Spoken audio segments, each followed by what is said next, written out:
Good evening to all.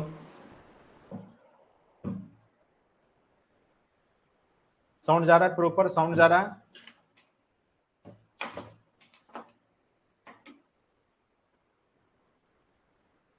Sound जा रहा है?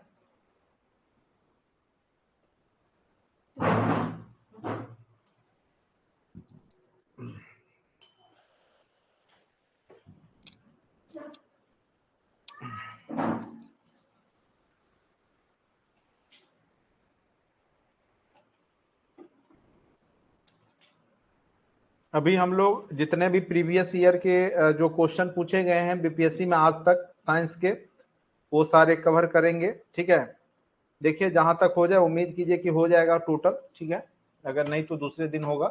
ठीक है, और आपका एग्जाम होगा, और जैसा कि आप लोग को पता होगा, अतुल प्रसाद ने ट्वीट भी कर दिया है कि आपका एग्जाम होके रहेगा। ठीक है, कहीं कोई दिक्कत नहीं है फिलहाल एग्जाम को लेकर के। ठीक है,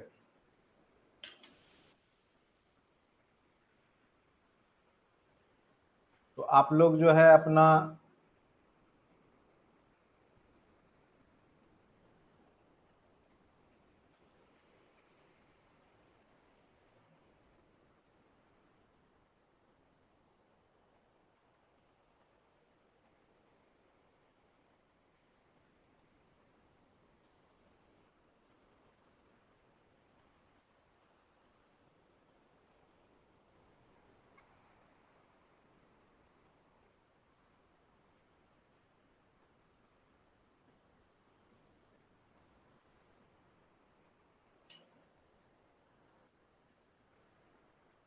चलिए अब सेशन हम लोग स्टार्ट करते हैं।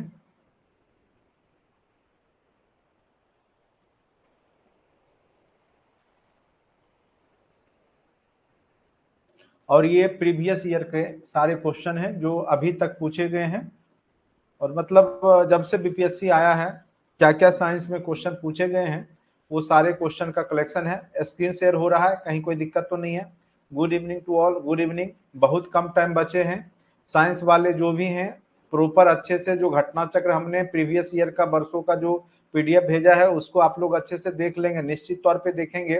कम से कम तो आपका 20 से 25 क्वेश्चन जो है आपका निश्चित रूप से प्रीवियस ईयर के ही कोई ना कोई पैटर्न के आ ही जाते हैं। इसीलिए जो भी घटना चक्र का हमने पीडीएफ भेजा है वो आप एग्जामिनेशन के 2 दिन पहले से पढ़ना शुरू कर दीजिएगा। यही चीज फिर से एक बार रिवीजन कर लीजिएगा। ठीक है, निश्चित तौर पे आपको यहाँ पे इस तरह के क्वेश्चन फिर से देखने को मिलेगा। सबसे चलिए आते हैं, स्टार्ट करते हैं। ठीक है, सबसे पहला क्वेश्चन है यहाँ पर भौतिक विज्ञान स्टार्ट कर रहे हैं हम लोग, फिजिक्स का।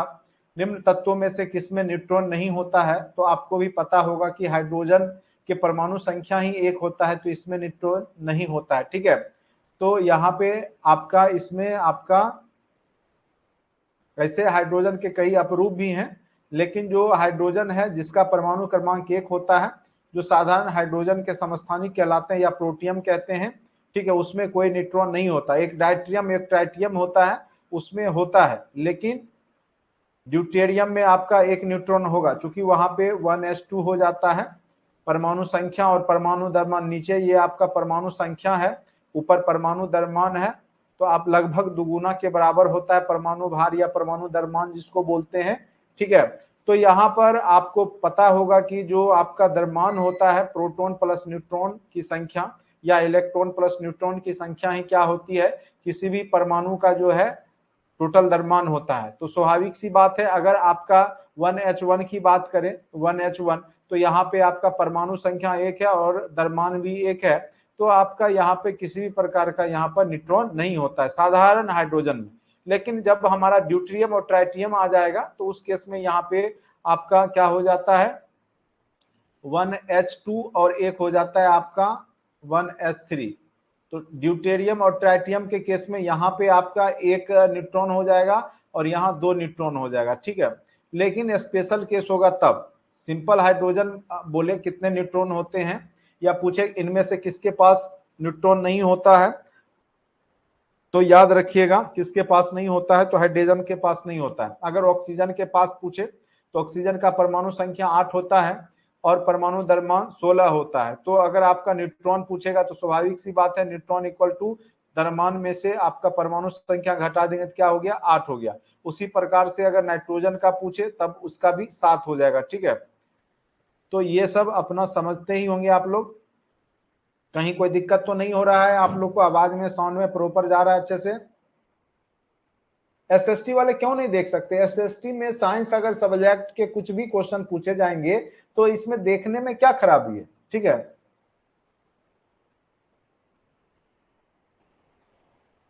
देखिए सभी लोग पढ़िए, अभी जो मैं पढ़ा रहा हूं साइंस का थ्रोली, अगर आपका अगर 40 में 10 क्वेश्चन मान के चले साइंस का ही दे दे, फिजिक्स केमिस्ट्री बायो का, तब क्या कीजिएगा, 10 क्वेश्चन तो बनेगा ना। 40 में आपका फिक्स रखिए कि साइंस के भी होंगे, 40 क्वेश्चन में 10 क्वेश्चन मैथ के रह सकते हैं, 10 क्वेश्चन रीजनिंग के, 10 क्वेश्चन साइंस के, 10 क्वेश्चन करेंट अफेयर्स वगैरह मिला करके, ठीक है।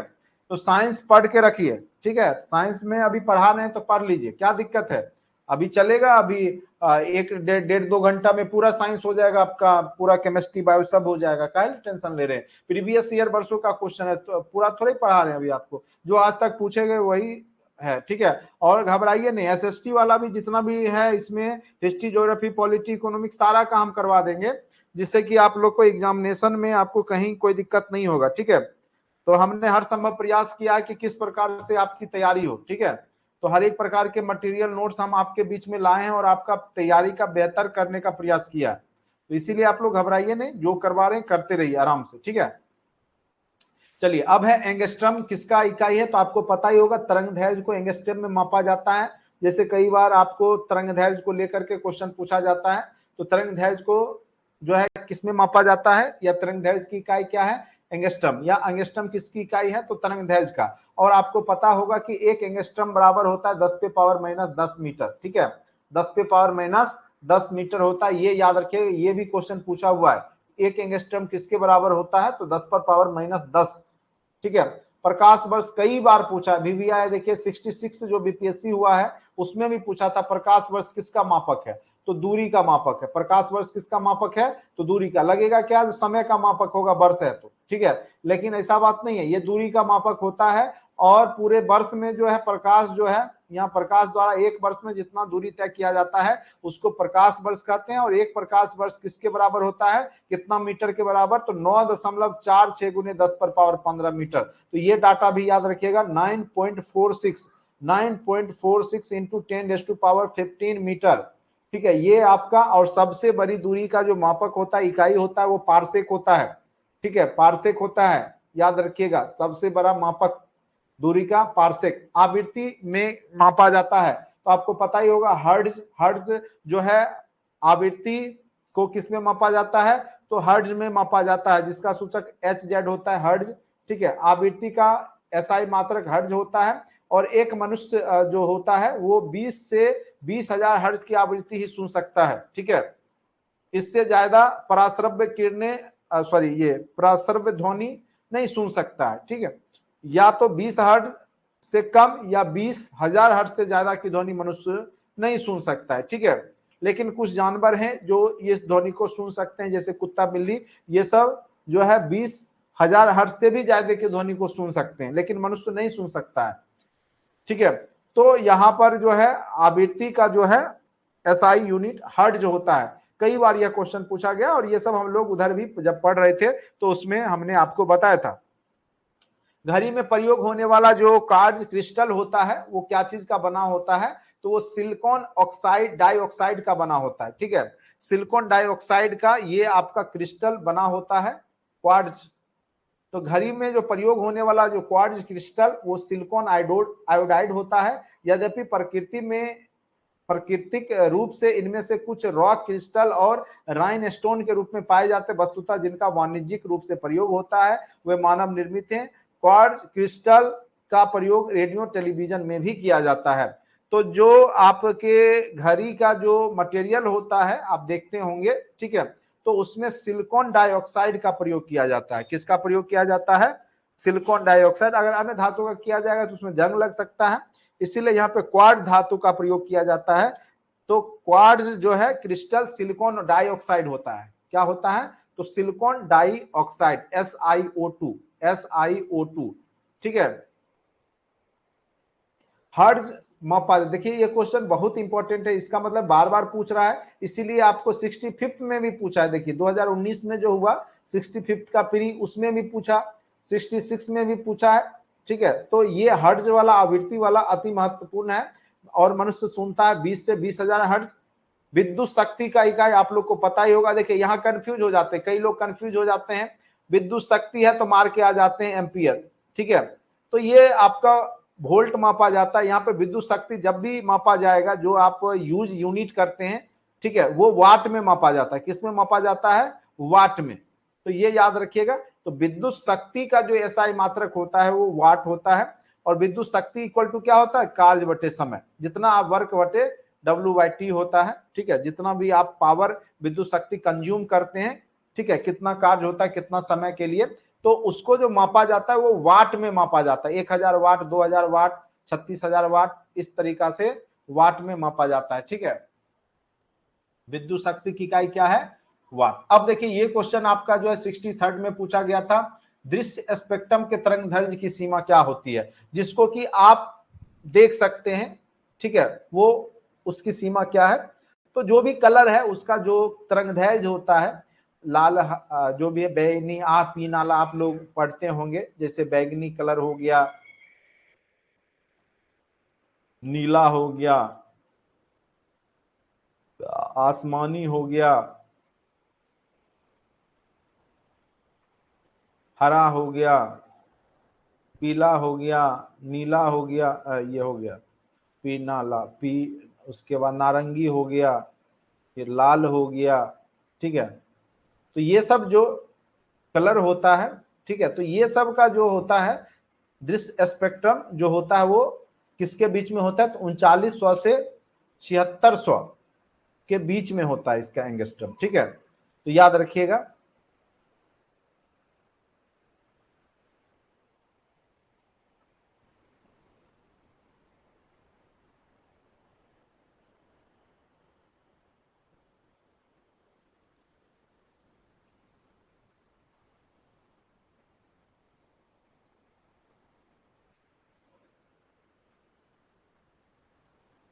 देखिए ये सब सारे क्वेश्चन इंपॉर्टेंट है। अब इसको जो यहाँ पे सॉल्यूशन दिया है उसको भी अच्छे से पढ़ लेते हैं, हो सकता है कोई क्वेश्चन फिर नए तरीका से क्रिएट करके पूछा जाए, ठीक है। तो दृश्य स्पेक्ट्रम जो प्रकाश के संबंध में कोई निश्चित सीमा रेखा निर्धारित करना कठिन है, यह व्यक्ति की उम्र, आंखों की क्षमता पर इसे डिपेंड करता है।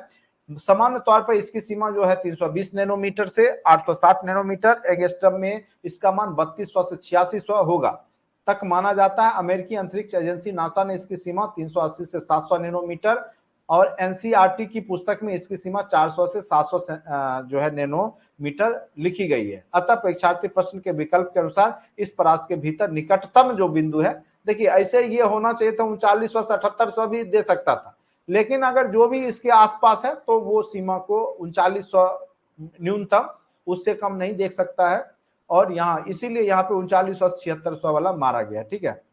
सौर विकिरण निम्न में से किस परास में दिखता है? जो आपका सौर का जो विकिरण होता है, जो सौर किरण, ठीक है, मनुष्य जो है उसको देख सकता है। उससे ज्यादा भी अगर आपका सौर देखते होंगे कि आप एकाएक अगर आपके आंख पे बहुत ज्यादा तीक्ष्ण सौर की लाइट आएगी तो आपको दिखेगा नहीं, ठीक है। तो इसलिए नहीं दिखेगा चूंकि एक सीमा होता है, 400 से 700 जो है आपका नैनोमीटर तक ही मनुष्य देख सकता है। तो इसीलिए ये आपका है ऑप्शन नंबर बी सही होगा। जो सौर विकिरण निम्न में से किस परास में दिखता है, इतना परास में रहेगा तभी आप सौर विकिरण को देख पाएंगे। तो ये आपका है 400 से 700, ठीक है, 400 से 700, ठीक है। आर्द्रता किस उपकरण से मापी जाती है? तो आर्द्रता को हाइग्रोमीटर, पिछले क्लास में भी जब हम लोग पढ़ रहे थे, ऐसे ये सब क्वेश्चन कहीं ना कहीं हम लोग कर चुके थे, ठीक है। ऐसी बात नहीं है कि अभी हम लोग प्रीवियस ईयर पढ़ रहे हैं तो ही ये सब जानेंगे। ये सब क्वेश्चन हमने ऐसे भी आपको बता दिया था कि ये सब क्वेश्चन पूछे जाते हैं, और हमने बताया भी था कि एम्फेसाइज भी किया था कि इस तरह के क्वेश्चन आपके एग्जाम में पूछे जा सकते हैं, ठीक है। तो इसीलिए ये सब क्वेश्चन अति महत्वपूर्ण होता है। जो आर्द्रता होता है, ह्यूमिडिटी, उसको हाइग्रोमीटर से मापा जाता है, ठीक है। हाइग्रोमीटर वायुमंडल का जो सापेक्षिक आर्द्रता है वो मापने वाला यंत्र है, और कई बार कंफ्यूजन हाइड्रोमीटर से होता है, ठीक है। तो हाइड्रो जो मीटर होता है वो जल के और द्रव जल के तुलनात्मक घनत्व का मापन करता है, यानी जब द्रव के घनत्व की बात करेंगे तो हम हाइड्रोमीटर से मापते हैं जल के, लेकिन ठीक है, यानी तुलनात्मक है घनत्व, जल से किसी द्रव की जो तुलना होती है उससे ये हाइड्रोमीटर में मापा जाता है, जबकि हाइग्रोमीटर जो है वो आपका आर्द्रता का है। तो यहाँ पे कंफ्यूजन हो सकता है, आपको डॉ वाला नहीं मारना है, जब भी आर्द्रता पूछे तो उसमें गौ वाला मारिएगा, ठीक है।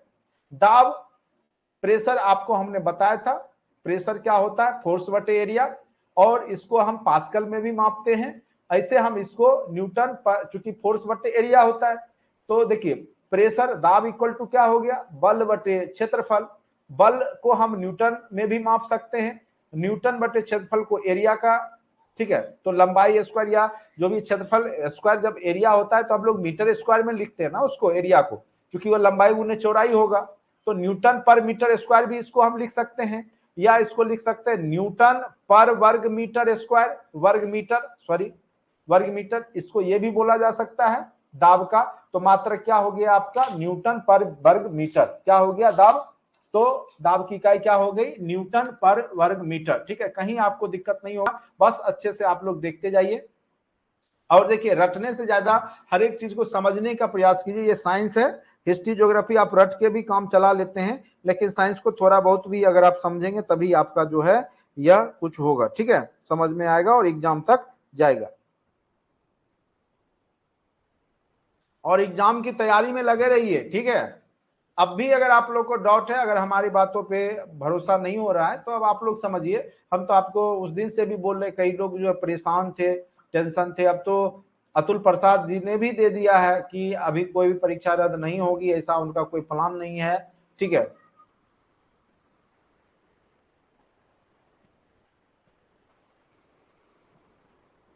हाँ, महामैराथन तो आपका अब चलते ही रहेगा, महामैराथन, अरे पढ़ाया हुआ तो आपको सब है ही, हमने आपको सब कुछ तो पढ़ा ही दिया है। आप देखेंगे हिस्ट्री ज्योग्राफी पॉलिटियर का क्वेश्चन तो आपको रटवा दिया मैंने, उतना अच्छे से थ्योरी बताया, ऑब्जेक्टिव कराया, आपको ऑनलाइन टेस्ट दिया, सारे टॉपिक वाइज हमने आपको टेस्ट भी डाला है, ठीक है।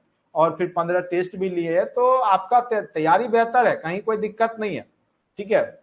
ये तो बस हम ऐसे ही आपको करवा दे रहे हैं, चलिए आप लोग भी क्या याद रखिएगा, ठीक है, कि सर ने पूरा मेहनत किया, बाकी आपका मेहनत और किस्मत, ठीक है।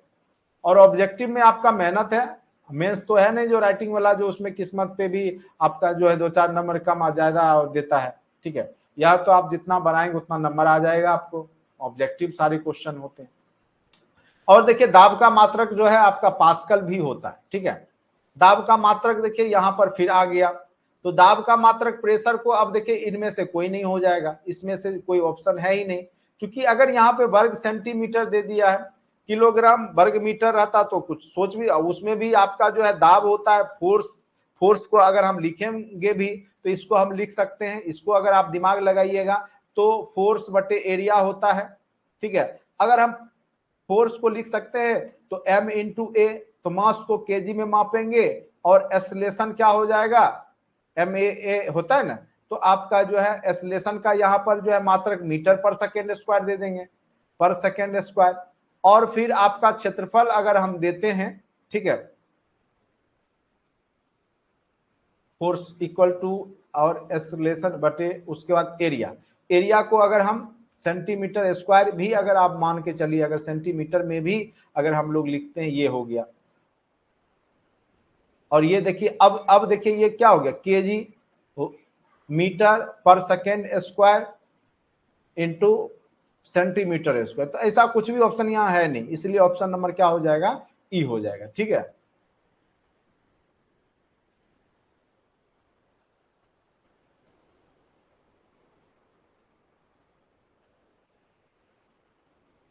नेक्स्ट क्वेश्चन पे आते हैं।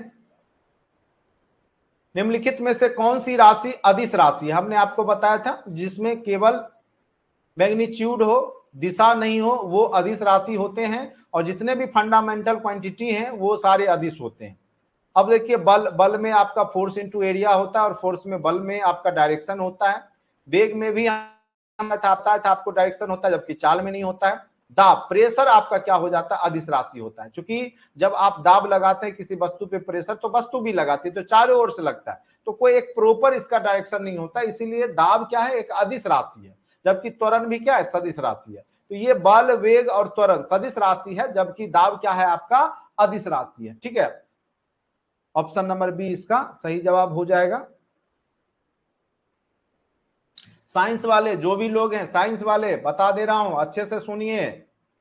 ठीक है, आप लोग बहुत ज्यादा परेशान होते हैं, है कुछ नहीं, क्वेश्चन जब आप परीक्षा दे के आइएगा तो सबसे अच्छा साइंस वालों का एग्जाम हो, क्योंकि क्वेश्चन कहां से पूछेगा, क्वेश्चन तो यही सब में से उठाएगा वो।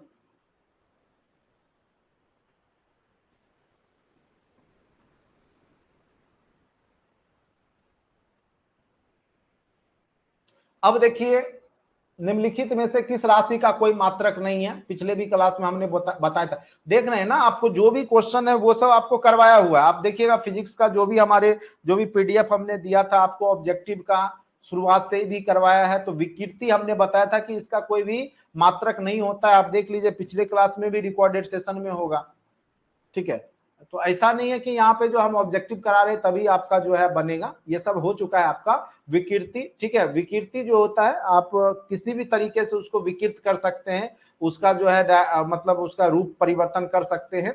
तो इसमें आपका जो है इसका कोई भी बीमा या मात्रक नहीं होता है। ठीक है, अब देखिए इसमें आपको सही कथन चूज करना है।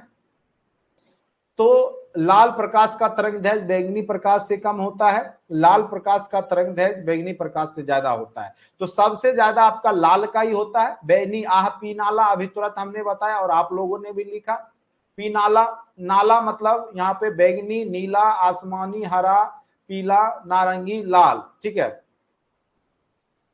तो यहाँ पे जो लाल जो है तो सबसे ज्यादा लाल का होगा, सबसे कम किसका होगा तरंग दैर्घ्य, बैंगनी का होगा। सबसे ज्यादा जो है वर्ण विक्षेपण कौन करेगा, बैंगनी करेगा। ठीक है, ये बिखर जाएगा, ये दूर से दिखाई नहीं देगा बैंगनी कलर, लेकिन लाल जो होता है वो दूर से ही दिखाई देगा। कभी सांड को लाल कपड़ा दिखाइएगा फिर पता दे देगा, क्योंकि उसको तो कलर को समझ नहीं है, उसके पास आंख पे उसको लगता है तरंग दैर्घ्य के कारण। ठीक है, तो वो उस पे जो है अटैक करने लगता है। या आपका रेलवे या कोई भी सिंबल में रेड इसलिए दिया जाता है कि दूर से ही दिखाई दे दे, ड्राइवर साहब दूर से ही देख लें, क्योंकि लाल दूर से ही दिख जाएगा, इसीलिए वहां पे चूंकि उसका तरंग दैर्घ्य सबसे ज्यादा होता है। ठीक है, तो ये याद रखिएगा। तो कई बार पूछ देता है आपका, जैसे यहाँ पूछ देगा तरंग दैर्घ्य ना पूछ करके दे देगा वर्ण विक्षेपण किस रंग का होगा, और आप लोग जो है सबसे ज्यादा मार के फिर आ जाइएगा लाल, तो उस स्थिति में गड़बड़ हो जाएगा। सबसे ज्यादा वर्ण विक्षेपण कौन करेगा, तो बैंगनी करेगा, और सबसे ज्यादा सबसे कम कौन करेगा, लाल करेगा, इसीलिए तो वो दूर से दिख जाता है। और सबसे ज्यादा तरंग दैर्घ्य आपका लाल का होता है, ये याद रखिएगा। बैंगनी रंग का तरंग दैर्घ्य सबसे कम, वह आवृत्ति सबसे अधिक। ठीक है, जबकि लाल रंग का तरंग दैर्घ्य सबसे अधिक होता है और आवृत्ति इसी का रेसिप्रोकल होता है। तरंग दैर्घ्य ज्यादा होगा तो आवृत्ति कम होगा। ठीक है, और तरंग दैर्घ्य कम होगा तो आवृत्ति ज्यादा होगा, ये उल्टा होता है। तरंग दैर्घ्य और आवृत्ति एक दूसरे के रेसिप्रोकल होते हैं, उल्टा होते हैं, 1/, के टर्म में होगा।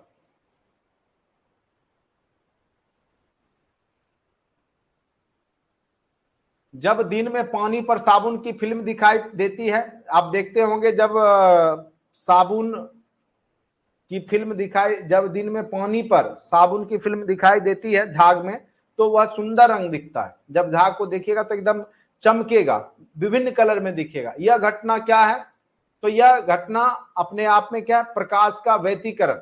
क्या है, तो प्रकाश का, जिसको हम इंटरफेरेंस बोलते हैं इंग्लिश में। ठीक है, प्रकाश आपस में व्यतिकरण होता है, जिस कारण से आपको जो है वो कलरफुल दिखेगा। ठीक है, तो प्रकाश का व्यतिकरण कहलाता है, याद रखिएगा, यानी इंटरफेरेंस। अगर आप लोग इंग्लिश मीडियम वाले हैं तो वहां क्वेश्चन आपको इंग्लिश में भी रहेगा, हिंदी में भी रहता है। तो जो अपना, अगर हिंदी वाले भी अगर हिंदी नहीं समझ में आ रहा तो एक बार इंग्लिश वाले क्वेश्चन को जरूर पढ़ के देख लीजिएगा, हो सकता है वही समझ आ जाए। एक परमाणु के केंद्र का धनावेशित हिस्सा कहलाता है, जो परमाणु के केंद्र का जो धनावेशित हिस्सा होता है वो क्या कहलाता है? तो आपको हमने बताया था जो परमाणु का केंद्र है उसमें क्या रहता है, तो केवल प्रोटॉन और न्यूट्रॉन रहता है। क्या रहता है? तो प्रोटॉन और न्यूट्रॉन रहता है और इसका केंद्र न्यूक्लियस कहलाता है। क्या कहलाता है? न्यूक्लियस, केंद्र। ठीक है, तो प्रोटॉन न्यूट्रॉन रहता है, जबकि इलेक्ट्रॉन चारों ओर चक्कर लगाते हैं। ठीक है, तो यहां पर इसको क्या कहा जाता है? तो इसको न्यूक्लियस कहा जाता है। जो केंद्रक है, बीच में जो केंद्र है परमाणु का, जो धनावेशित हिस्सा है वो क्या कहलाएगा? अगर यहाँ पे प्रोटॉन न्यूट्रॉन इसको कहते नहीं है, ये न्यूक्लियस कहलाता है, इसमें रहते हैं प्रोटॉन न्यूट्रॉन। तो इसलिए इसका आंसर क्या हो जाएगा? ऑप्शन नंबर डी हो जाएगा। ठीक है, एक ठोस को सीधे अगर गैस में परिवर्तन, ये अति महत्वपूर्ण है। जैसे आप कपूर जलाते हैं तो वो सीधे आपका लिक्विड में नहीं बदलता, सीधे गैस में बदलता है। यह घटना ऊर्ध्वपातन कहलाता है। अगर कोई ठोस डायरेक्ट जल करके गैस में परिवर्तित हो जाता है तो यह ऊर्ध्वपातन की घटना कहलाती है। और ऊर्ध्वपातन का एक अच्छा एग्जांपल है कपूर। कपूर को जब जलाते हो तो डायरेक्ट आपका जो है आग में पकड़ लेता है और गैस में वो उड़ जाता है। ठीक है, वह ताप बिंदु जिस पर ठोस द्रव गैस अवस्थाएं एक साथ रह सकती है उसको क्या बोलेंगे? ये देखिए पिछले बार पूछा था, उसको त्रिक बिंदु कहा जाता है, जिसपे जो है वो ठोस द्रव और गैस तीनों अवस्थाएं एक साथ रह सकती है। वह ताप बिंदु जिसपे वह ठोस में भी रहेगा, द्रव में भी रहेगा और गैसीय रूप में भी रहता है, उसको क्या कहा जाता है? तो ट्रिपल पॉइंट या त्रिक बिंदु कहा जाता है।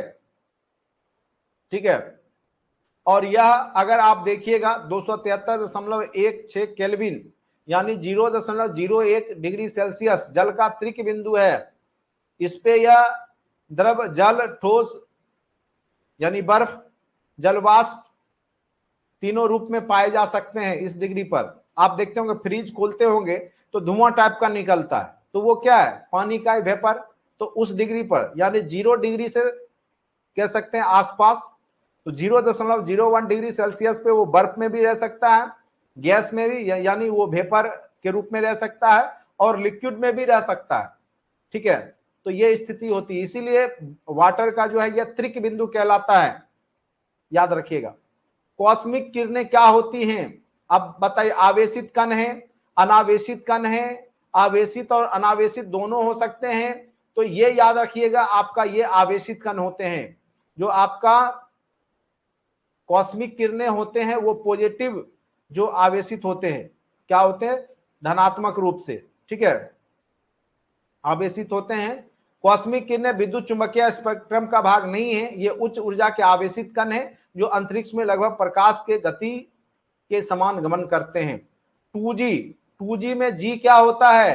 तो याद रखिए generation, 1G, 2G, 3G, 4G, 5G तक आ गए हैं हम लोग। तो ये 5th जनरेशन में अब आ गया है आपका टेक्नोलॉजी। पहले क्या था कि केवल आप जो है बातचीत कर सकते थे, फिर आप मैसेज भेज सकते थे, फिर आप जो है वीडियो MMS भेज सकते थे, अब तो आप सब कुछ कर सकते हैं।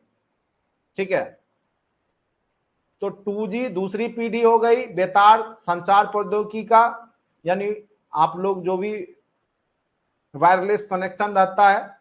ठीक है, तो वो सब आपका G यहाँ पे जनरेशन को डिनोट करता है, याद रखिएगा। और अभी आपका 5G लॉन्च हो चुका है। रडार का आविष्कार कई बार क्वेश्चन पूछ चुका है ये, तो उनका नाम था रॉबर्ट वाटसन। ठीक है, और स्कॉटलैंड के थे, स्कॉटिश भौतिकविद रॉबर्ट वाटसन ने 1935 में पहली बार radar, radio detection and ranging, आपको पता होगा रडार के माध्यम से ही जो है आपके जो भी जो वायु यान चलाते हैं या आप कह सकते हैं जो एयरफोर्स में होंगे, तो वो लोग जो ऊपर में जो आपका हवाई जहाज उड़ता है कितना दूरी पर है, दुश्मन का जहाज है क्या है नहीं है, वो पता रडार के माध्यम से ही चलता है। इसको बोलते हैं रेडियो डिटेक्शन एंड रेंजिंग। और रडार में आया बस उसको दाग दिए यहाँ पे अगर दुश्मन देश का है तो। ठीक है, तो द्वितीय विश्व युद्ध में इस व्यवस्था का उपयोग हवाई हमलों से पूर्व सचेत करने के लिए किया गया कि अगर कोई देश किसी देश पे अटैक करने वाला है हवाई जहाज से, ठीक है, एरोप्लेन से, तो रडार अपने आप जो है हॉर्न देना शुरू हो जाता है, रडार बजना शुरू कि कोई भी अपने रेंज में आ गया है, कोई ऐसा धातु जो कि हानि पहुंचा सकता है, बस इधर से मिसाइल तैयार रहता है। तो रडार याद रखिएगा रॉबर्ट वाटसन ने किया था। गॉड पार्टिकल्स क्या है? Higgs boson. हमने बताया था ये ज्योग्राफी के पहले क्लास में ही, गॉड पार्टिकल्स के नाम से जाना जाता है और कहा जाता है इसी से विश्व का या दुनिया का ब्रह्मांड की उत्पत्ति हुई है। हिग्स बोसोन एक मूल कण है जिसका प्रथम परिकल्पना जो है 1964 में की गई। इसका जो प्रैक्टिकली रूप जो है 14 मार्च 2013 को किया गया, ठीक है। और ये जो आप बोसोन है ना, इसमें बोस से बना है, और जो बोस थे, ठीक है, वो आपके भारत के ही वैज्ञानिक हैं, ठीक है। तो गॉड पार्टिकल के नाम से भी जाना जाता है। हिग्स बोसोन कण की खोज करने वाले वैज्ञानिक की जोड़ी ब्रिटेन के पीटर डब्ल्यू हिग्स और बेल्जियम के डब्ल्यू एंगर्ट को वर्ष 2013 के भौतिक विज्ञान के क्षेत्र में नोबेल पुरस्कार से पुरस्कृत भी किया गया है, ठीक है। ऐसे हमने बोस के भी बारे में पढ़ा था। यहाँ पे दो नाम ऐसे ब्रिटेन का दिया हुआ है, पीटर डब्ल्यू हिग्स, ठीक है, ये वैज्ञानिक का नाम है, और बेल्जियम के डब्ल्यू एंगलर्ट, ठीक है। चलिए, तो इनके लिए, इस खोज के लिए इनको नोबेल पुरस्कार दिया गया, Higgs boson. Sir CV Raman, और भारत में अगर आप देखिएगा फिजिक्स का जो पहला नोबेल पुरस्कार दिया गया वो सीवी रमन जी को ही दिया गया है। और कब दिया गया था? तो आजादी से पहले ही दिया जा चुका था। 1930 ईस्वी में ही सीवी रमन को भौतिक सब्जेक्ट के लिए, भौतिकी सब्जेक्ट के लिए यहां पर नोबेल पुरस्कार दिया जा चुका था। अति महत्वपूर्ण क्वेश्चन, किनको? तो सीवी रमन, वेंकट रमन, चंद्रशेखर वेंकट रमन पूरा नाम था। 1930 में इनको यह पुरस्कार दिया गया। अगर पूछेगा कि पूरे भारत में सबसे पहला नोबेल पुरस्कार किनको मिला है, तो वो थे रविन्द्रनाथ टैगोर, जिनको कि साहित्य के क्षेत्र में पुरस्कार दिया गया था। और कब दिया गया था? तो 1913 ईस्वी में ही, गीतांजलि के लिए। अति महत्वपूर्ण है। सीवी रमन को भौतिकी के क्षेत्र में 1930 में दिया गया। हर गोविंद खुराना को चिकित्सा मेडिकल साइंस के क्षेत्र में 1968 में दिया गया। सुब्रमण्यम चंद्रशेखर को भौतिकी के क्षेत्र में 1983 में। मदर टेरेसा को शांति के क्षेत्र में 1979 ईस्वी में। अमृत सेन को 1998 में अर्थशास्त्र के लिए दिया गया। कैलाश सत्यार्थी को शांति के लिए फिर 2014 में दिया गया। वी रामकृष्णन को रसायन के लिए, केमिकल के लिए 2009 में दिया गया। और अभी लेटेस्ट अभिजीत बनर्जी जो बंगाल के हैं, उनको इकोनॉमिक्स के लिए 2019 में दिया गया। तो इसमें आपका रविन्द्रनाथ टैगोर जो पहला साहित्य के लिए है, भौतिक के लिए है, ये याद रखिएगा। और अभी लेटेस्ट जो लास्ट मिला अभिजीत बनर्जी को इकोनॉमिक्स में, वो याद रखिएगा, ठीक है। उम्मीद करते हैं कि आप लोग अच्छे से सुन पा रहे होंगे, कहीं कोई दिक्कत नहीं होगा। अब कितना फास्ट करें हम?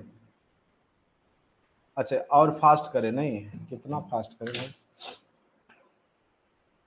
मतलब आप चाहते हैं बिना टाइम के ही मतलब पूरा आपको समझा भी दे? नहीं, क्वेश्चन बनेगा तब। देखिए, सबसे बड़ी बात है कि हम उतना ही पढ़िए जितना में आपको समझ में आ जाए, ठीक है। ज्यादा फास्ट सबको नहीं समझ में आएगा।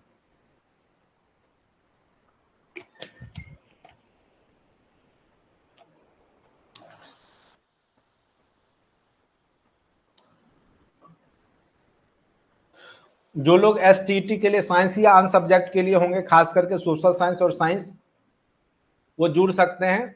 कोर्स लॉन्च कर दिया गया। मेन रूप से आपका लाइव क्लास 28 तारीख से स्टार्ट हो जाएगा, एकदम दनादन डेली 2 घंटे का। शाम में वही टाइम रहेगा, 8:30 या नहीं 8 से आपको 10 कर देंगे टाइमिंग एसटीटी का, ठीक है। तो लगातार कंटिन्यू अपना पढ़ाई जारी रखिएगा। आप लोग का मान के चलिए बहुत सारा तैयारी हो चुका है, ठीक है। बस आप लोग को थोड़ा सा मेहनत करेंगे कि आराम से आप एसटीटी पास करेंगे, फिर आगे चल के 9, 10, 11, 12 के लिए फिर एग्जाम होगा बीपीएससी का अगले वर्ष। घबराने की बात नहीं है, अब लगातार ये एग्जाम आता रहेगा आप लोग के लिए, ठीक है।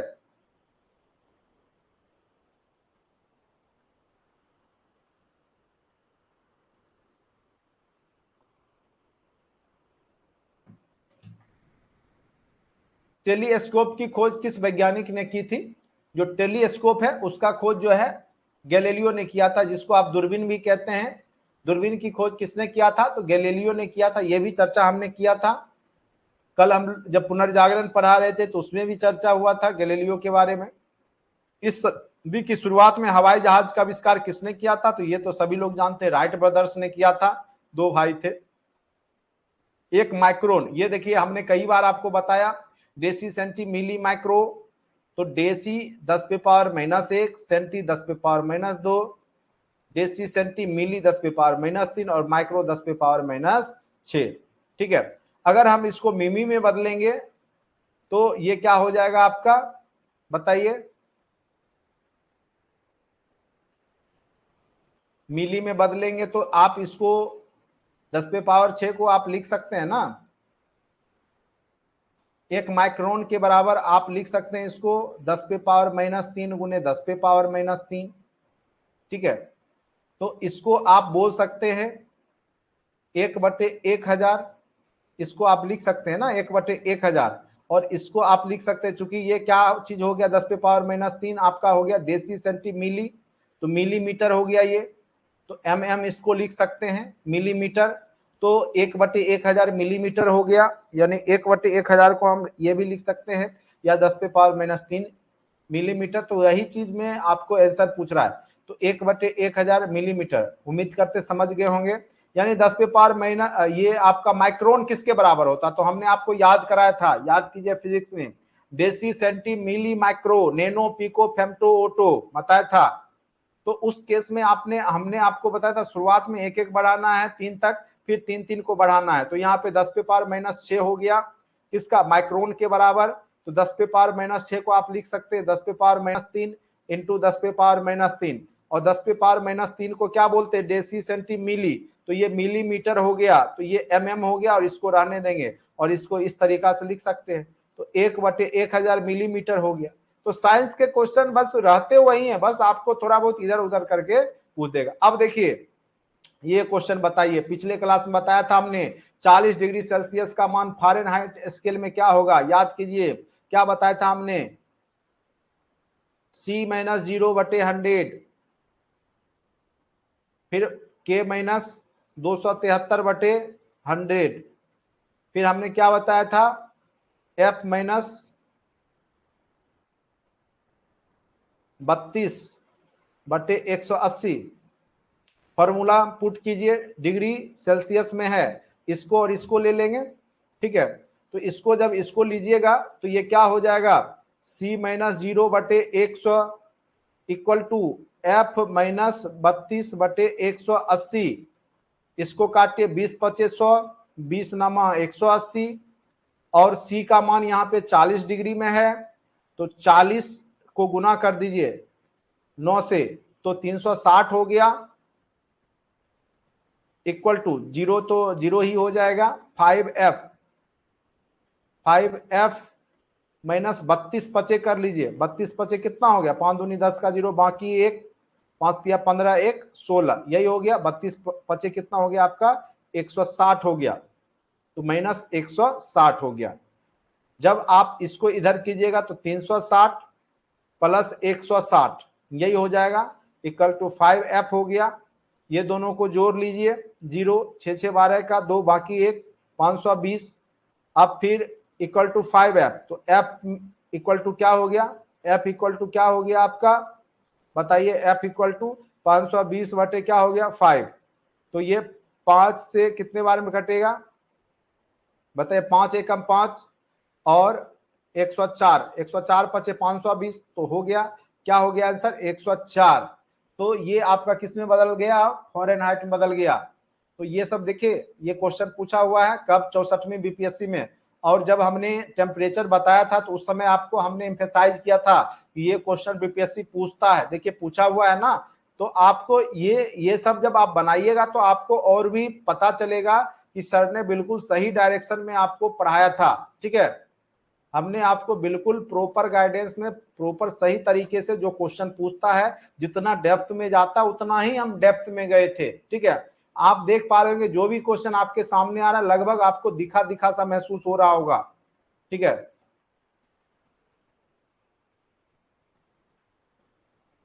क्रोमेटोग्राफी का तकनीक का प्रयोग होता है। क्रोमेटोग्राफी में क्या होता है, तो क्या होता है कि एक मिश्रण से पदार्थों को अलग करने में इसका प्रयोग किया जाता है।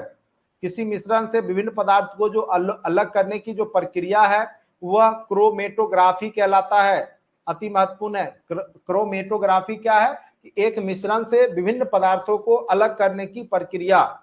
ठीक है, लोलक काल अवधि किस पे डिपेंड करता है, तो स्वाभाविक सी बात है उसकी लंबाई पे। लोलक का अगर लंबाई ज्यादा है तो उसका जो गति कम होगा। ठीक है, तो सिंपल सी बात है, लोलक की जो काल अवधि होती है, अगर ये लंबा है तो समय कम होगा उसका, अगर ये छोटा है तो इसका समय ज्यादा होगा दोलन होने का, घूमने का। ठीक है, तो यहाँ पे क्या पूछ रहा है, लोलक की कालावधि टाइम पीरियड किस पे डिपेंड करेगा, तो स्वाभाविक सी बात है उसके लंबाई पे डिपेंड करता है। ठीक है, बल किसका गुणनफल होता है बताइए, बल अभी तुरंत हमने बताया, मास इंटू एक्सेलरेशन।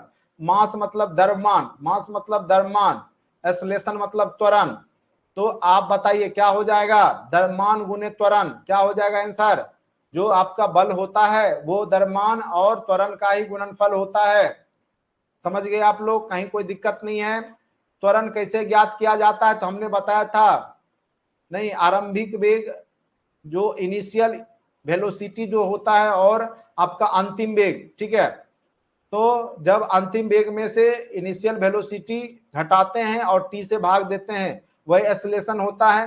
तो A equal to V minus U बटे टी, और इसी चीज को आप जब लिखिएगा तो A T equal to V minus U या V equal to U plus A T. आप लोग फॉर्मूला पढ़े होंगे फिजिक्स में, V equal to U plus A T. निम्नलिखित में से कौन सा राशि सदिश नहीं है यानी अदिश है, तो वेग सदिश है, विस्थापन आपका क्या है, सदिश है, आपका बल क्या है, सदिश है, आयतन क्या है, ये फंडामेंटल क्वांटिटी है, ये आपका अदिश में रहेगा आयतन, लंबाई गुने चौड़ाई गुने ऊंचाई। ठीक है, ये आपका क्या हो गया, अदिश राशि। पदार्थ के संवेग और वेग का अनुपात, देखिए ये सब सारे क्वेश्चन आपको करा रखे हैं। ठीक है, संवेग क्या होता है, मास इंटू वेलोसिटी, और वेग, वेग मतलब वेलोसिटी, दोनों का रेशियो क्या दे देगा, मास, मास मतलब द्रव्यमान। Option number C. 1 किलोमीटर दूरी का मतलब कितना मीटर, तो 1000 मीटर, ये तो सिंपल सा क्वेश्चन पूछ दिया। 100 मीटर बराबर 1 हेक्टोमीटर। डेका हेक्टो हमने बताया था, डेका हेक्टो किलो, किलो में 10 पे पावर क्यू, उसी प्रकार से प्लस में भी Deka hecto kilo mega giga tera पीटा एक्सा। ठीक है, एक पिको देखिए, एक पिको पूछा है, deci centi milli micro nano pico, pico 12 आ गया, याद कीजिए, deci centi milli micro nano, -9, nano के बाद पिको -12, 3 बढ़ाते हैं। वही सब क्वेश्चन है ना जब आपको हमने पढ़ाया था, याद कीजिए। एक भी क्वेश्चन ऐसा दिख रहा है जिसको कि हमने आपको नहीं बताया होगा। आप एक लिफ्ट में खड़े हैं, लिफ्ट के फर्श पर आपके द्वारा बल, आपके भार द्वारा बल लग रहा है। ठीक है, तो जब आपका लिफ्ट नीचे की ओर आएगा तो आपके द्वारा बल लगेगा। तो लिफ्ट के 9, चूंकि ये लिफ्ट का जो जितना वेग से पृथ्वी का ग्रेविटेशनल फोर्स है वही होगा यहाँ पे। ठीक है, तो लिफ्ट के 9.8 मीटर सेकेंड स्क्वायर के त्वरण से नीचे आते समय शून्य होगा। ठीक है, जब जब स्वाभाविक सी बात है, जब आप नीचे की ओर आते हैं तो हमने आपको बताया था आप हल्का महसूस करते हैं, इसलिए हल्का महसूस करते हैं चूंकि यहां पर क्या होता है कि आपका भार वहां पे शून्य हो जाता है। ठीक है, तो आप हल्का महसूस करते हैं। तो ये सब भी क्वेश्चन आपको हमने करा रखा था कि नीचे की ओर आने पर आपको हल्का महसूस होगा, यानी भार उस समय 0 हो जाता है। नेक्स्ट क्वेश्चन क्या था, नेक्स्ट क्वेश्चन, यदि एक पंख, एक रबर की गेंद और एक लकड़ी की गेंद निर्वात में एक समान ऊंचाई से, अब देखिए निर्वात की बात कर रहा है, स्वतंत्रता पूर्वक एक साथ गिराया जाए, ठीक है, तो कौन पहले पहुंचेगा, तो निर्वात की स्थिति में कौन पहले पहुंचेगा, तो हमने बताया था जब निर्वात हो तो तीनों एक साथ ही पहुंचेंगे, क्योंकि कोई भी बल यहाँ पे कार्य ही नहीं करेगा। ऐसे क्या होगा, हवा में क्या होगा कि उसके क्षेत्रफल के हिसाब से उतना नीचे से जो है आपका बल कार्य करता है, एयर का प्रेशर, लेकिन यहाँ पे किसी भी प्रकार का जो है यहाँ पर प्रतिरोध नहीं होगा और तीनों एक साथ गिरेंगे। वायु में ध्वनि तरंग होती है, बताइए, वायु में ध्वनि जो होता है अनुदैर्घ्य, ध्वनि क्या है अनुदैर्घ्य, जबकि प्रकाश क्या है अनुप्रस्थ। और सबसे ज्यादा ध्वनि किस माध्यम में गति करती है, तो ठोस में हमने बताया था, याद कीजिए ये सब। रेत और नेप्थलीन के मिश्रण को किसके द्वारा अलग किया जाता है? तो याद रखिएगा, नेप्थलीन और जब रेत मिला हो तो उसमें उद्पातन की क्रिया के माध्यम से इसको अलग किया जाता है। ये भी 66 में क्वेश्चन पूछा था। रेत और नेप्थलीन के मिश्रण को किसके द्वारा पृथक किया जाता है? तो आपका उर्ध्वपातन के द्वारा। विद्युत शक्ति का इकाई है, अभी तुरंत हमने पढ़ा था शुरुआत में। देखिए वही क्वेश्चन बार बार, जो क्वेश्चन पूछता है बीपीएससी बार बार रिपीट कर रहा है। निम्नलिखित में से कौन सा सही सुमेलित नहीं है? वोल्ट मीटर, विभवांतर, अमीटर, विद्युत धारा, बिल्कुल सही है। पोटेंशियोमीटर, विद्युत वाहक बल, गैल्वेनोमीटर, विद्युत प्रतिरोध नहीं होता है। विद्युत प्रतिरोध आपको ओम में मापा जाता है, आप लोग पढ़े होंगे रेसिस्टेंस, ठीक है। तो गैल्वेनोमीटर यहाँ पे इसका गलत हो जाएगा, ठीक है। गैल्वेनोमीटर का प्रयोग एक छोटी विद्युत धारा या उसके प्रकार के मापन करने हेतु होता है। विद्युत प्रतिरोध का मापन ओम मीटर में किया जाता है। किसमें किया जाता है? ओम मीटर, ये जो सिंबल होता है ओम, ठीक है। टरबाइन और डायनमो से बिजली प्राप्त किया जाता है, तो यांत्रिक ऊर्जा से किसमें बदलता है? या मैकेनिकल एनर्जी इसको बोल सकते हैं हम, ठीक है। यांत्रिक ऊर्जा विद्युत ऊर्जा में, या आप बोल सकते हैं मैकेनिकल ऊर्जा से विद्युत ऊर्जा तैयार होता है। 100 वाट की बिजली का बल्ब 10 घंटे चला, तो आप क्या करते हैं? जितना भी वाट हो गया उसको समय से गुना कर दीजिए, 1000, और 1000 वाट बराबर होता है आपका एक इकाई, एक यूनिट, जो आपका बिजली बिल आता है इसी के हिसाब से। तो ये भाग पड़ गया तो एक यूनिट हो जाएगा। क्या हो जाएगा आपका? एक यूनिट, एक इकाई।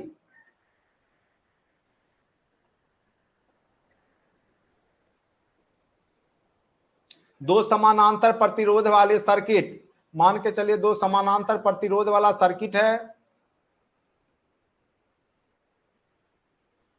1.403 और ये 2.0, एक दूसरे का प्रतिरोध का मान होगा, समानांतर होगा, तो आपका प्रतिरोध का मान जो हो जाएगा वो 4.70 हो जाएगा। इसको जब आप सॉल्व कीजिएगा 1/, के टर्म में, तो आपको लगभग आंसर आ जाएगा। जैसे आप लोग बनाते हैं ना, समानांतर क्रम में जब होता है तो हम क्या करते हैं? रेसिस्टेंस को 1/r के टर्म में लिखते हैं, 1/r equal to 1/r1 plus 1/r2। जब ये एलसीएम हो गया, R1 into R2 equal to क्या हो गया? R1 plus R2। तो यही चीज जब R इक्वल टू क्या हो जाता है, आप जब इधर करते हैं तो R इक्वल टू क्या हो जाएगा? ये ऊपर चला जाएगा, R1 इंटू R2 बटे R1 प्लस R2, और यहाँ पे R आपका टोटल दे रखा है, ठीक है, और एक आपका 2 दे रखा है, यहाँ पे दे रखा है, ठीक है। तो ये जब आप सॉल्व करेंगे तो आपका रिजल्ट आ जाएगा यहाँ पर। तो दो समानांतर प्रतिरोध सर्किट का कुल प्रतिरोध, अच्छा कुल दे रखा है, ये कुल है। एक R आपको दे रखा है 1.403, और एक R आपको दे रखा है कितना? तो 2 दे दिया है, तो R2 आप यहां से आप वैल्यू पुट करके निकाल सकते हैं आसानी से, ठीक है। तो टोटल ये फॉर्मूला याद रखिएगा, जब समानांतर क्रम में जोड़ा जाता है तो क्या हो जाता है? 1/r equal to 1/r1 plus 1/r2। ये R दे रखा है, R1 का वैल्यू दे रखा है, बस R2 निकालना है, सॉल्व कीजिएगा बन जाएगा, ठीक है। खास करके जो साइंस वाले तो हो सकता है वहां से न्यूमेरिकल एक आध गो आसान सा दे दे आपको ये सब। एक समान शुष्क सेल में विद्युत अपघट्य होता है, तो वहां पे जो विद्युत अपघट्य के रूप में प्रयोग किया जाता है वो अमोनियम क्लोराइड का किया जाता है, या इसको हम जिंक क्लोराइड भी कहते हैं, ठीक है, जिंक भी कहते हैं, जिंक क्लोराइड, ठीक है। डायनमो क्या करता है आपका?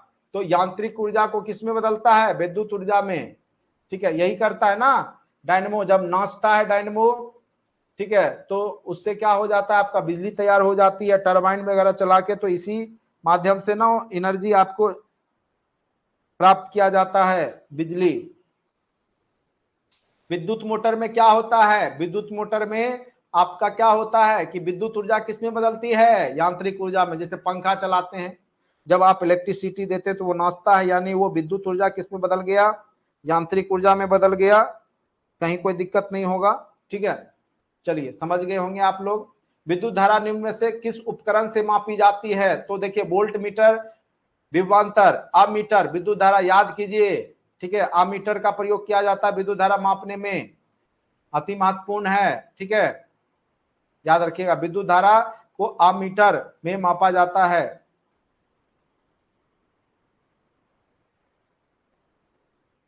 विद्युत धारा किस उपकरण से नापी जाती है? तो अभी तुरंत बताया हमने, अमीटर। प्रकाश में 7 रंग होते, रंगों को अलग अलग करने का तरीका क्या होता है? जब आप प्रिज्म से गुजारते हैं स्पेक्ट्रम से, तो स्वतः वो 7 रंगों में विभक्त हो जाता है। तो प्रिज्म से किया जा सकता है। यदि किसी ऐनक के लेंस की शक्ति 2 डायोप्टर है तो उसकी फोकस दूरी, याद कीजिए हमने आपको बताया था, ये जब आपको हमने बताया था तो क्या बताया था? फोकस दूरी या लेंस की क्षमता होता है 1/f, ठीक है। तो स्वाभाविक सी बात है 1/2 करेंगे तो हाफ हो जाएगा 0.5 मीटर, यही होगा ना। तो 0.5 मीटर को हम लिख सकते हैं 50 सेंटीमीटर। डायोप्टर जो आपको बताया था हमने, आप देखेंगे लाइट चैप्टर में अच्छे से हमने बताया था। तो वही सब क्वेश्चन जो भी बेसिक था हमने आपको बता दिया था।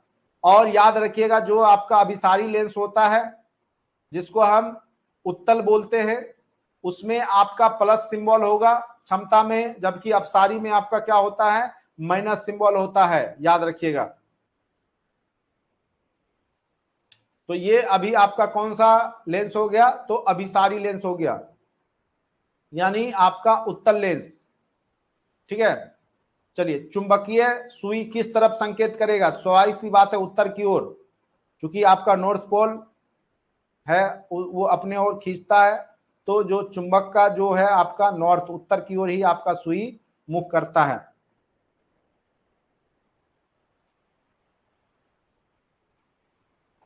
श्वेत प्रकाश को नली में कैसे पैदा करते हैं? तो याद रखिएगा जब तंतु को गर्म किया जाता है तो वो श्वेत प्रकाश नली में पैदा हो जाती है। आइंस्टीन को नोबेल प्राइज किसके लिए मिला था? तो आइंस्टीन वाला याद कीजिए, आइंस्टीन को किसके लिए मिला था? अपेक्षिता या आपका बोस आइंस्टीन संगणन नहीं, तो उनको जो है इलेक्ट्रिक जो आपका ये कॉन्सेप्ट दिए थे, ठीक है,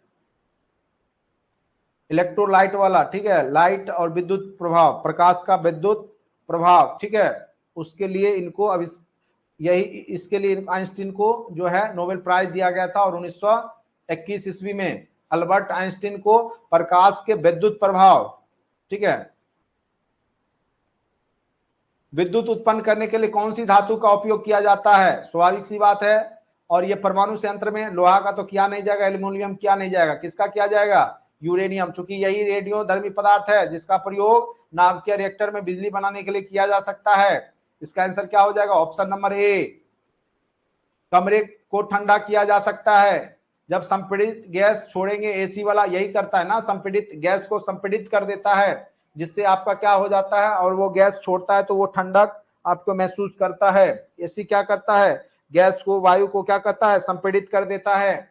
और जब वो आपके कमरा में जाता है तो आपके कमरे का जो टेम्परेचर होता है उसको कम कर देता है।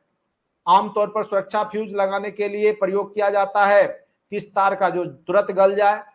टीन, शीशा, तो टीन और शीशा से मिलके बना होता है मिश्र धातु, उसका प्रयोग किया जाता है जो तुरंत गल जाए, ठीक है। ज्यादा वोल्ट आए तो वो गल जाए जिससे पूरा लाइट कट जाए और वो पूरा जो पथ है, जो भी बिजली का कनेक्शन है वो बच जाए, जले नहीं, आग नहीं लगे, या मशीन खराब नहीं हो, किसी भी प्रकार का जो यंत्र है वो डिस्टर्ब नहीं हो, इसके लिए। निम्न में से कौन सा उष्मा का सबसे अधिक कुचालक है? बताए, कुचालक बोल रहा है, सुचालक ने। उष्मा किससे पास नहीं होगा? तांबा, पारा, सीसा, जस्ता। तो पारा जो है उष्मा का कुचालक है, ठीक है। कोई भी ऐसा पदार्थ जिसमें विद्युत धारा उष्मा प्रवाहित ना हो कुचालक कहलाता है। लकड़ी भी कुचालक है, कांच भी कुचालक है, लेकिन सभी धातु में उष्मा की चालक होती है। लेकिन अन्य धातुओं की तुलना में लेड, सीसा, पारा का उष्मा चालकता कम होता है।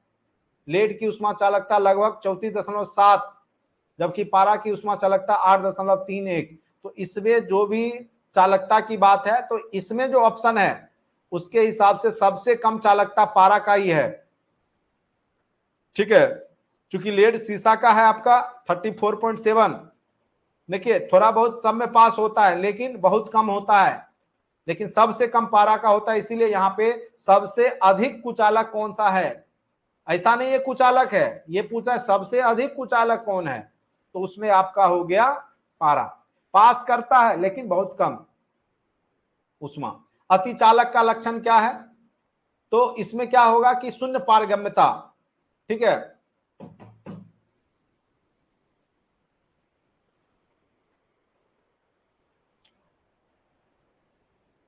यानी जो प्रतिरोध है, पारगम्यता मतलब प्रतिरोध उसका शून्य हो गया, तो प्रतिरोध नहीं होगा तो वो चालक हो जाएगा, अति चालक हो जाएगा, बिल्कुल थोड़ा भी प्रतिरोध नहीं होगा।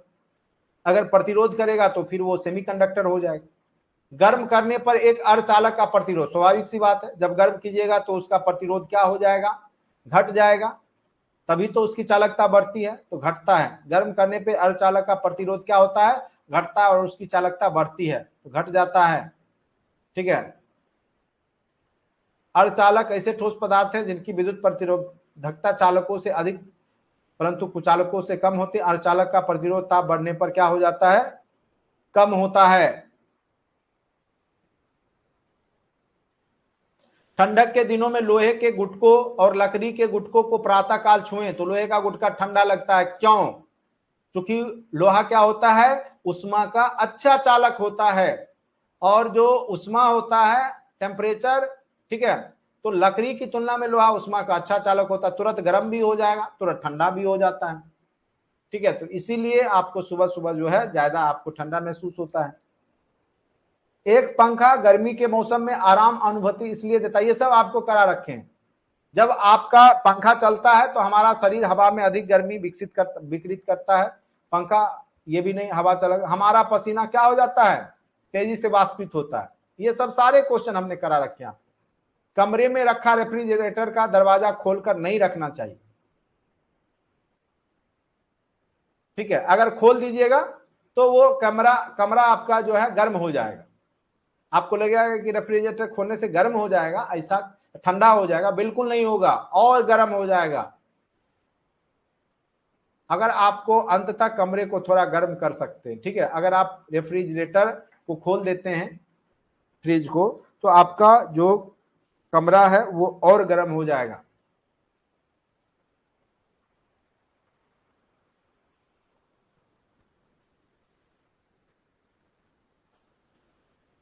यदि रेफ्रिजरेटर के दरवाजे कुछ घंटों के लिए खुले छोड़ दे तो कमरे का तापमान अभी तुरंत बताया बढ़ जाएगा।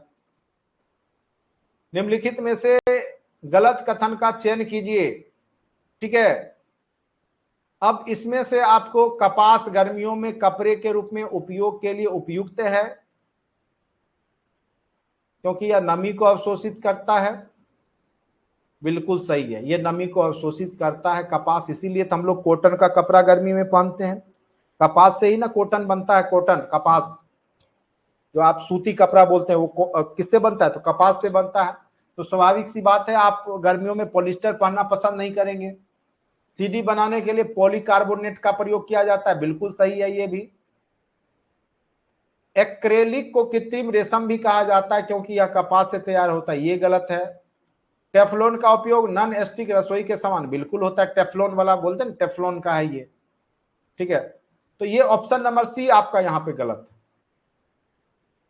अब देखिए जो एक्रेलिक को कृत्रिम ऊन कहा जाता है, ठीक है, रेयन को समानता कृत्रिम सिल्क कहा जाता है। दो उत्तरोत्तर श्रृंग और गर्त के बीच की दूरी, अभी हमने जब आपको फिजिक्स पढ़ाया था तो उसमें आपको बताया था, जो उत्तरोत्तर आपका जो है गर्त और श्रृंग के बीच की दूरी क्या कहलाती है, क्या कहलाएगी, तो तरंगदैर्घ्य कहलाता है। जब प्रकाश एक माध्यम से दूसरे माध्यम में जाता है प्रकाश, तो निम्न में से कौन सा नहीं बदलता, तो उसकी आवृत्ति नहीं बदलती है। ये सब देखिए एकदम हिट लिस्टेड, वहां पे भी हमने बोला था अति महत्वपूर्ण है। देखिए वही सब क्वेश्चन पूछे जा रहे हैं, कहीं कोई अलग क्वेश्चन नहीं है, कोई ये एक वर्ष का नहीं है, ये विभिन्न एग्जाम के वर्ष के हैं, ये 66 का है, ठीक है। तो निश्चित तौर पे क्वेश्चन उसी टाइप के पूछे जाते हैं जैसा कि हमने आपको ऑब्जेक्टिव सेशन में या क्वेश्चन करवाया था। पढ़ने में काम आने वाला ग्लास लेंस किस प्रकार के लेंस होते हैं, तो देखिए जो आप लोग खास करके जो पढ़ाई के लिए जो लोग ग्लास लगाते हैं आंख में, वो उत्तल ग्लास ही होता है। पढ़ने में काम आने वाले ग्लास वस्तुतः दूरदृष्टि को दूर करता है। दूरदृष्टि मतलब आपका निकट का चीज जब दिखाई नहीं दे, क्योंकि आप दूर का चीज पढ़ने के लिए तो ग्लास लगाते नहीं है, निकट का चीज पढ़ने के लिए। और जब निकट का चीज नहीं दिखे तो वो दूरदृष्टि होता है, और उसके लिए उत्तल लेंस का प्रयोग होता है। इसीलिए पढ़ने में काम आने वाले ग्लास लेंस को क्या कहते हैं हम लोग? उत्तल कहते हैं। यानी याद रखिएगा, दूरदृष्टि या दीर्घ दृष्टि दोष को उत्तल लेंस से दूर किया जाता है। और उत्तल लेंस मतलब तब लगाएंगे जब निकट का चीज नहीं दिखे। निकट का चीज नहीं दिखे यानी दूरदृष्टि दोष, उल्टा हो जाता है, नाम से लगेगा आपको उल्टा है, ठीक है। और निकट दृष्टि दोष में आपका क्या होगा? निकट का दिखेगा, दूर का नहीं दिखेगा। उस समय अवतल लेंस का प्रयोग किया जाता है।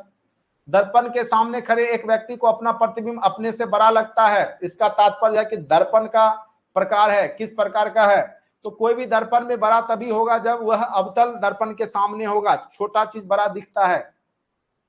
इसीलिए तो नाई जो है अवतल दर्पण का प्रयोग करता है, क्योंकि छोटे छोटे जो दाढ़ी बाल होते हैं वो उसमें थोड़ा बड़ा दिखे और वो दिख जाए उसको दर्पण में, ठीक है। तो छोटा चीज को बड़ा करने के लिए अवतल दर्पण का प्रयोग किया जाता है, जबकि बड़ा चीज को, जैसे अगर आपका जो बाइक है उसमें जो साइड मिरर है उसमें कौन सा दर्पण होगा? तो वहां उत्तल होगा, क्योंकि वहां बड़ा चीज को छोटा करना हो, तभी तो बड़े बड़े ट्रक जो है इसमें दिखाई देंगे। ध्वनि का वायु में वेग अनुमानता कितना है? तो याद रखिएगा 330 मीटर पर सेकेंड। प्रकाश विकिरणों की प्रकृति क्या होती है? तो हमने बताई आपको, प्रकाश विकिरण की प्रकृति होती है आपका तरंग एवं कण दोनों के समान होते हैं। प्रकाश विकिरणों की प्रकृति तरंग एवं कण दोनों समान होती है, और प्रकाश विकिरणों में तरंग और कण दोनों के गुण पाए जाते हैं। और एक प्रकार का अनुप्रस्थ तरंग भी होता है प्रकाश किरणें। आकाश नीला क्यों दिखाई देता है? हमने बताया था स्कैटरिंग के कारण। जो क्या होता है? परिकिरणन जिसको बोलते हैं। लघु तरंग दीर्घ तरंगों की अपेक्षा वायुमंडल द्वारा अधिक परिकिरणन होती है, जिस कारण से आकाश का रंग क्या होता है? नीला दिखाई देता है, परिकिरणन। रात के समय खुले आकाश में तारे टिमटिमाते दिखाई देते हैं, ऐसी घटना क्या कहलाती है? प्रकाश का अपवर्तन। याद कीजिए जब लाइट हमने पढ़ाया था तो ये सब एग्जाम्पल आपको समझाया था। जब आप तारों को देखिएगा तो वास्तव में तारे टिमटिमाते नहीं है, आपको लगेगा टिमटिमा रहे हैं, ठीक है। अगर आप एक तारा को देखते रहिए तो आपको धीरे धीरे लगेगा उसका लाइट घटते गया और वो खत्म हो गया, ठीक है। तो ये जो घटना होती है वो आपका प्रकाश का अपवर्तन होता है, ठीक है। पानी का घनत्व तो अधिकतम 4 डिग्री सेल्सियस पर होगा। कितना पे होगा? 4 डिग्री सेल्सियस पर। अब आप लोग बताइए 50 डिग्री सेल्सियस का फ़ारेनहाइट में निकालिए तो। अभी तुरंत हमने बताया था, अभी बनाना पड़ेगा आपको, ठीक है। बना के दिखाइए, कैसे बनाइएगा? तो फिर वही घटना करेंगे, C-0/100 यही लिखेंगे, इक्वल टू F-32/180। और यहाँ पे सेल्सियस में 50 है, इसको रहने देते हैं, इसको 100 कर देते हैं, 0 को रहने दीजिए, 0 का कोई एफ का क्या हो गया आपका? फ़ारेनहाइट में तो निकालना ही है, बटे 180 कर लीजिए। इसको काटिएगा 20 25 100, 20 नमा 180, 9 25 45, 450, 450। तो F इक्वल टू कितना हो जाएगा? अब बताइए। नहीं ये सॉरी, ये हो गया, ये तो 5 से इंटू भी होगा। 450 इक्वल टू 5F माइनस 32 पचे 160। जब आप इधर कीजिएगा तो इसको जोड़िएगा, 5F इक्वल टू 450 प्लस 160, 0 6 5 11 की 1 बाकी 1, ये कितना हो गया? 610। 610 को फिर 5 से भाग दे दीजिएगा, कितना हो जाएगा बताइए? ये हो गया आपका कितना? 5 एकम 5, फिर 5 दूनी 10, 1 5 दूनी 10, 122 डिग्री फ़ारेनहाइट। आंसर तो लिखा हुआ था, ये बता भी सकते हैं आप लोग, लेकिन बना करके बताइएगा तो ज्यादा बढ़िया होगा आप लोग के लिए भी। देख रहे हैं जो क्वेश्चन हमने आपको बोला था वही सब क्वेश्चन पूछे गए हैं प्रीवियस वर्षों में,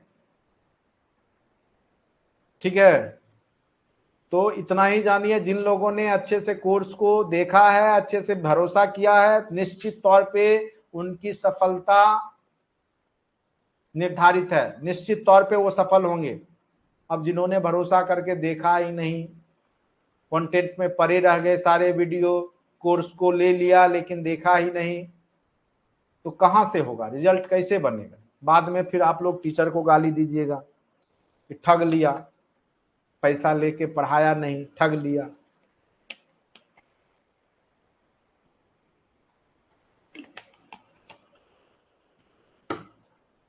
जबकि आप लोग समझ रहे होंगे कितना मेहनत हमने आपके साथ किया है।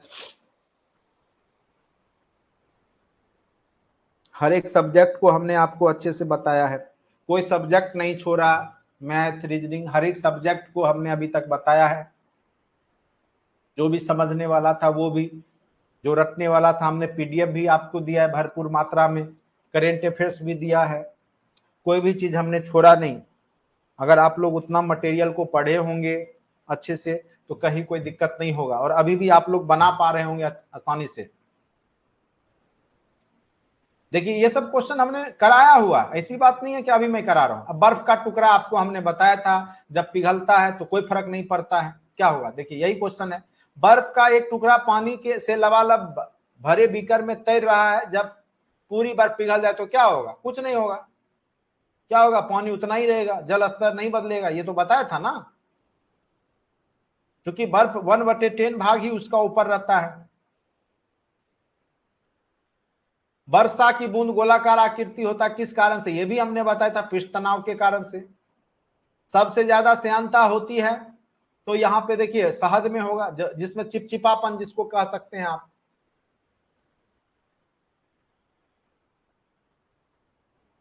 महासागर में ऊंची जल तरंगे कैसी आती? जब भूकंप आएगा, सॉरी, जब चंद्रमा, अब ज्वार भाटा जिसको बोलते हैं, जब चंद्रमा अपने ओर खींचेगा। चंद्रमा जो है पृथ्वी को अपनी ओर आकर्षित करता है और पृथ्वी भी चंद्रमा को अपनी ओर आकर्षित करता है। पूर्णिमा के दिन ज्वार भाटा क्यों आता है? क्योंकि उस दिन चंद्रमा पृथ्वी के नजदीक होता है और पूरा ग्रेविटेशनल फोर्स वो अपना लगाता है पृथ्वी पर, जो पृथ्वी का जल है वो ऊपर उठ जाता है, वही केस में आपका ज्वार भाटा समुद्र में आ जाता है। तो यह स्थिति जो है किस कारण से होता है? महासागर में ऊंची जल तरंगे जो आती है पूर्णिमा के दिन ही खास करके आएगा, वो चंद्रमा के कारण होता है।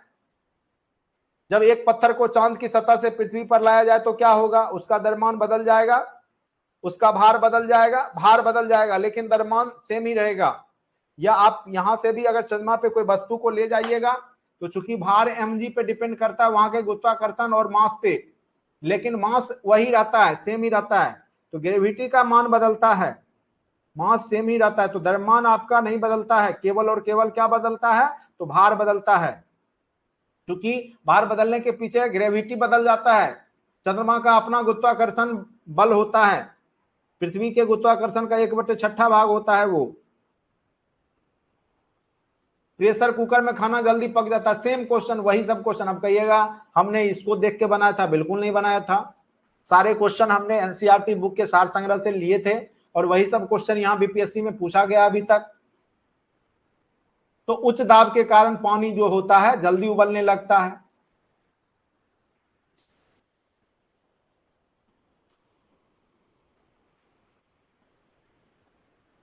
सौर ऊर्जा निम्न में से किससे प्राप्त होती है? तो सूर्य से प्राप्त होगा। पृथ्वी पर ऊर्जा का निर्माण होता है क्या चीज से? तो किससे होता है बताइए? सूर्य पर ऊर्जा का निर्माण हमने आपको बताया था, सूर्य पे नाभिकीय संलयन होता है, हाइड्रोजन और हीलियम के बीच में नाभिकीय, नाभिकीय क्या हो जाएगा? नाभिकीय संलयन। सूर्य पे क्या होता है? नाभिकीय संलयन। ये ज्यादा खतरनाक होता है नाभिकीय विखंडन से। क्या होता है? तो नाभिकीय संलयन, यानी जब दो हल्के नाभिक जुट करके एक बड़ा नाभिक बनाते हैं तो वो घटना क्या कहलाता है? नाभिकीय संलयन। ठीक है, तो ऑप्शन नंबर ये है बी इसका सही जवाब। सूर्य पे कौन सी क्रिया होती है? नाभिकीय संलयन होती है। ये सब चीज आपको क्लास में कहीं ना कहीं चर्चा हो रखा है। प्रथम जो भारतीय उपग्रह जिसका नाम था आर्यभट्ट कब छोड़ा गया था? तो ये आपका 1975 में छोड़ा गया था। वर्ष दीर्घतम होता है कब? एक सेकेंड।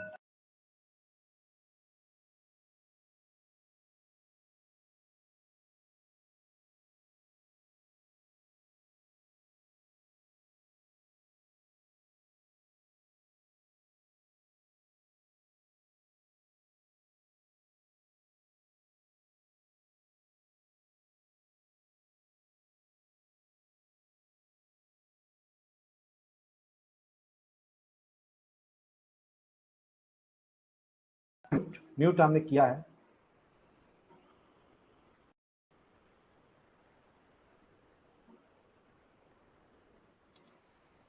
प्रथम भारतीय उपग्रह आर्यभट्ट कब छोड़ा गया था? तो 19 अप्रैल 1975 को। सबसे ज्यादा वर्ष बड़ा कहां होगा? जो सबसे ज्यादा दूर होगा पृथ्वी से। इसमें से सबसे ज्यादा दूर कौन सा है?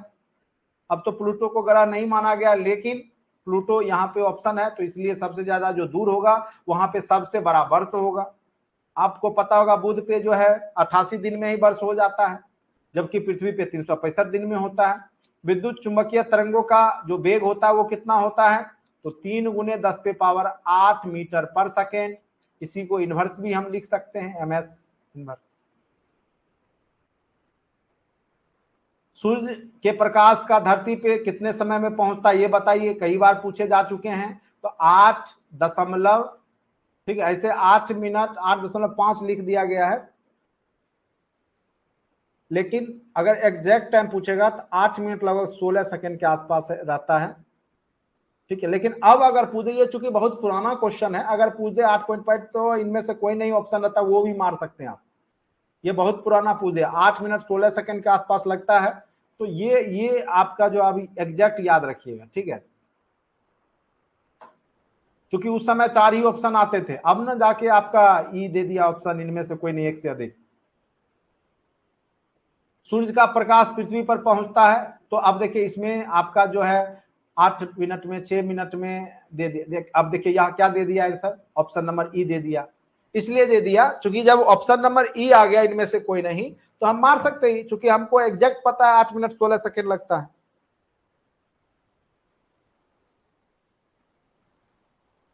8 मिनट 19 सेकंड यहाँ लिखा, चलिए 8 मिनट 19 भी मानते तो वो है नहीं ऑप्शन में। सौरमंडल का सबसे बड़ा, ये तो ज्योग्राफी में हमने आपको अच्छे से बताया, सबसे बड़ा उपग्रह सॉरी ग्रह बृहस्पति है। निम्नलिखित में से कौन सा कंप्यूटर की भाषा नहीं है? सी आपका जो है बेसिक लैंग्वेज है ही, सी पढ़े होंगे, बेसिक ये भी है, फोर्ट्रन ये भी है, सबसे पहला जो है प्रोग्रामिंग लैंग्वेज फोर्ट्रन में ही था। तो ये आपका फास्ट जो है ये प्रोग्रामिंग लैंग्वेज नहीं है। निम्न में से कौन सी धातु रोशनी के बल्बों में फिलामेंट के रूप में प्रयोग किया जाती है? तो टंगस्टन, ठीक है, टंगस्टन का प्रयोग किया जाता है। ये सब तो आप लोग बचपन से पढ़ते आ रहे हैं, तो कहीं कोई दिक्कत नहीं होगा। निम्न में से कौन सी धातु अर्धचालक है के रूप में ट्रांजिस्टर में? तो ये तो होगा नहीं, जर्मेनियम आपको पता ही अर्धचालक होता है। परमाणु के नाभिक में कौन कौन रहता है? प्रोटॉन और न्यूट्रॉन रहता है, देखिए यहाँ पे ऑप्शन दिख रहा है, सारे क्वेश्चन पढ़ा रखे हैं। निम्नलिखित में से कौन सा विकल्प गलत है? नाभिक के अंदर प्रोटॉन और इलेक्ट्रॉन की उपस्थिति कारण? बिल्कुल नहीं, नाभिक के अंदर थोड़ी रहता है वो प्रोटॉन। इलेक्ट्रॉन ऋण आवेशित होते हैं, इनका द्रव्यमान नगण्य होता है? बिल्कुल नहीं। परमाणु संख्या, एक तत्व के परमाणु प्रोटॉन की संख्या है, बिल्कुल, ये क्या पूछ रहा है, गलत है, सॉरी। इलेक्ट्रॉन ऋण आवेशित हैं और इनका द्रव्यमान नगण्य होता है, ये सही है। परमाणु संख्या और एक तत्व परमाणु संख्या जो है वही होता है, बिल्कुल है। परमाणु संख्या क्या होता है? प्रोटॉन या इलेक्ट्रॉन की संख्या। समस्थानिक क्या होते हैं? समस्थानिक परमाणु ईंधन के रूप में और चिकित्सा क्षेत्र में कार्बन डेटिंग में, बिल्कुल सही है। तो ऑप्शन नंबर 1 यहाँ पे गलत है कि नाभिक के अंदर प्रोटॉन और इलेक्ट्रॉन की उपस्थिति के कारण। तो नाभिक में नहीं रहता है प्रोटॉन इलेक्ट्रॉन, पूरे परमाणु में इलेक्ट्रॉन चारों ओर चक्कर लगाता है, और नाभिक में तो प्रोटॉन और न्यूट्रॉन रहते हैं, इसलिए पहला गलत हो गया।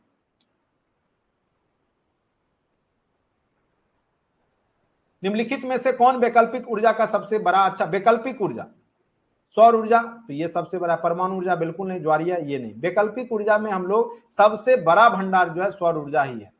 परमाणु बम का सिद्धांत क्या? नाभिकीय विखंडन। परमाणु बम क्या होगा? नाभिकीय विखंडन होगा, ठीक है। जबकि सूर्य का जो है वो नाभिकीय संलयन है। हाइड्रोजन बम, अब देखिए ये हाइड्रोजन बम जो होता है नाभिकीय जो संलयन पे होता है, अनियंत्रित संलयन, जहां बम दिखे अनियंत्रित होगा। बम का मतलब ही होता है अनियंत्रित। नियंत्रण तो परमाणु रिएक्टर में प्रयोग किया जाता है, नियंत्रित होगा तो हानि ही नहीं पहुंचाएगा, ठीक है। तो यहाँ पे देखिए ऑप्शन क्या दिया, ऑप्शन नंबर बी, बिल्कुल अनियंत्रित संलयन अभिक्रिया। वायु में कौन सी नोबेल गैस नहीं है? तो आपको पता होगा कि हीलियम, आर्गन, नियोन, ये क्या है आपके नोबेल गैस है, ठीक है। लेकिन रेडॉन आपका जो है वायु में नहीं पाया जाता है। अन्य अक्रिय गैस हीलियम, नियोन और आर्गन वायु में पाई जाती है। तो वायु में कौन सा नोबेल नोवेल गैस नहीं पाया जाता, तो रेडॉन आपका वायु में नहीं रहता है।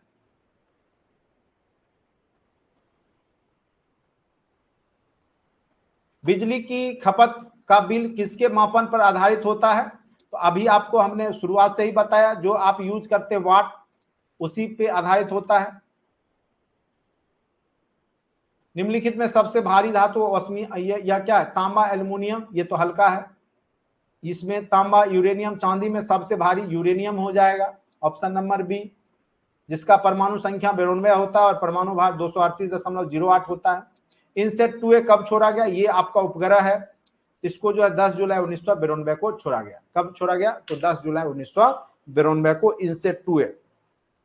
ठीक है, तो इस प्रकार से आपके जो अभी तक जो सारे क्वेश्चन पूछे गए हैं, और ये लगभग आपका देख ही रहे 39वीं बीपीएससी से ही आपका सारा क्वेश्चन जो कलेक्शन है बीपीएससी में, आज तक फिजिक्स में यही क्वेश्चन पूछे गए।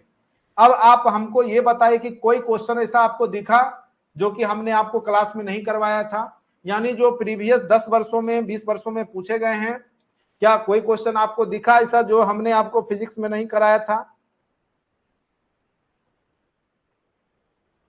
निश्चित तौर पे सारे क्वेश्चन और इससे ज्यादा हमने अच्छे से डीपली में आपको कराया, तो भरोसा रखिए जितना कराया है आपको सफिशिएंट कराया है, कहीं कोई दिक्कत नहीं है। अभी के लिए इतना ही, ठीक है। फिर आपको रात को हम लोग लाइव सेशन आते हैं, करंट अफेयर्स को आगे बढ़ाना है। त्रिकोणमिति ऐसे हमने आज रखा है, देखते हैं त्रिकोणमिति या करंट में से कोई टॉपिक आपका आज कवर कर देंगे, ठीक है।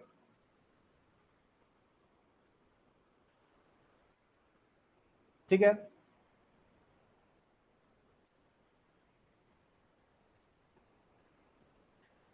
सारा करा देंगे, घबरा क्यों नहीं। आज फिजिक्स किए, फिर केमिस्ट्री करा देंगे, फिर बायो करा देंगे।